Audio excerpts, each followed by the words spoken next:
Uh, One of the best things I've learnt is, what's your standard of living? And I get this from a great speaker, Tony Robinson. Probably heard of him. Our standards in living are sometimes kind of confusing to understand, because we might want something. We might really want something. Doesn't mean it's a must. A must is something that you have to do, no matter what. So let me explain like this. I've stopped training and fighting for about 18 months now. I don't miss it.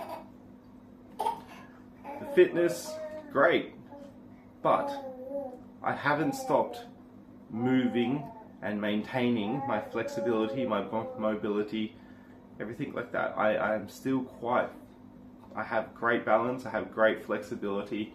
I can still move around with ease. Because that is a must for me. Now here's why it's a must. I want to spend the next 30, 40, 50 years of my life being able to spend with my kids, the kids of my life, being able to work, being able to move around semi pain-free, or as pain-free as I can. I want to be valuable. I want to be able to be the person where I can make a difference in people's lives. I can't do that if my body won't work. It is a must for me. I stretch almost every day to make sure that my body is at the point where I can keep using it. So, how do you understand what's a must or what's a maybe?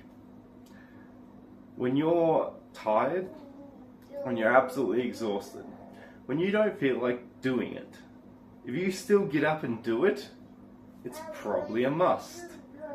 So how do we make something go from a maybe to a must? Well, have a think about what you want in your life first. What do you really want? What's important to you? What's important to me is my family, my kids, making an impact on other people's lives and helping them, being able to move around, being able to lead by example. That's a must for me. And so I put it into habit. So if you're doing something, you really want something in your life. Let's say you want six-pack abs. And you go, is that a must or a maybe? Well, what are you willing to do to get six-pack abs? If you're like, I'm willing to go to the gym most days, probably not that important to you. If you have an absolute must where the house has to be clean every week, and it's a real must, and you come home from work, you're exhausted, and you look around and you go, the house is so dirty, I just need to get up and clean it. That's a must. So the way we make things a must is we look at our lives and we go, I need this in my life. My life is dramatically less valuable without having this standard of living. And so once we look at that standard of living, write it down, go, my standard of living is Sunday the house has to be clean before I go to bed. Okay? Easy example. So, to make that into a standard that we will keep, we write down the habits. On Sunday, when I get home, I have to look here, clean this, look here, clean this, look here, clean this. It's a habit. Okay, that's too hard because I get to the end of the week, I piled up everything, that was too hard. It's still a must in my life though, so we readjust.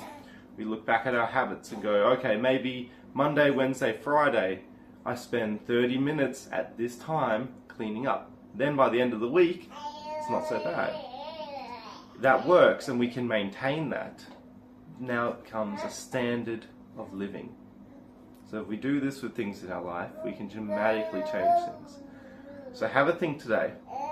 Have a serious think about what you need in your life for it to be great. And then write down how you would actually do it. And then review it. See if it works. See if you can maintain it every single week. Alright, have a go.